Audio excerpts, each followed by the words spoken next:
The Israeli military said today that it was withdrawing several thousand troops from the Gaza Strip. That's up to 5 brigades in the first major publicly announced drawdown since the beginning of the war. We know that this comes as President Biden, as well as other world powers, have been pressuring Prime Minister Benjamin Netanyahu to move into a new phase of the war that involves more targeted strikes against high-value Hamas targets, as opposed to this current stage of just widespread destruction that involves very, very heavy civilian casualties. This decision to withdraw these troops comes just a couple days before Secretary of State Antony Blinken is expected in the region to discuss this very issue of where the war is headed. So experts say that they believe these two events are connected. There are just so many troops in Gaza, and this was one of the reasons as the ground offensive is focusing specifically on the town of Khan Yunis, where they believe most Hamas leaders have taken refuge. It's less important for troops to be in other places like the north, where they say that they have nearly full operational control.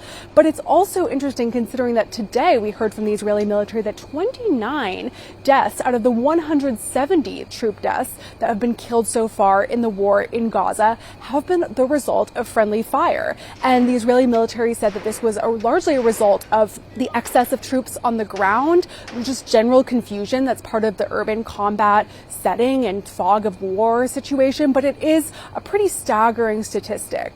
Even though this could mean a new phase of the war, maybe a scaled down phase, it in no way signals the end of the war. That was very clear today as Israeli strikes continued to rain down on the Gaza Strip, with at least 156 Palestinians killed in the last 24 hours, specifically in that central area. And as the clock struck midnight into 2024, Hamas actually fired a massive barrage of rockets towards central and southern Israel, setting off air raid sirens, though not causing damage. But people in Tel Aviv, as fireworks were going off, also saw interceptions of Hamas rockets. And of course, this shows that nearly 90 days into this war that was so devastating, Hamas still has the ability to fire this amount of rockets, something we haven't seen in several days. Meanwhile, we heard from the Israeli Supreme Court today. They ruled against a major part of Prime Minister Benjamin Netanyahu's judicial overhaul that was so polarizing and had sparked massive protests before the war began.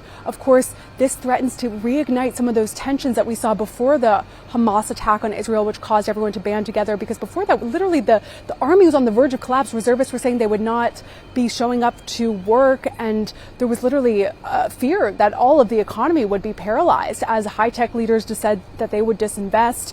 Now, we haven't seen any resurgence of the protest movement yet, but we do know that Netanyahu and his far-right allies are very upset. This specifically overturns a law that was passed in July that prevented judges from striking down legislation or government decisions that they believe to be unreasonable. Of course, getting at the heart of the debate over the judicial overhaul, which is really about what is the role of Supreme Court in society. Of course, the opponents of the overhaul believe that this is something that will erode or already has eroded Israeli democracy. Isabel Debray with the Associated Press for CGTN in Jerusalem.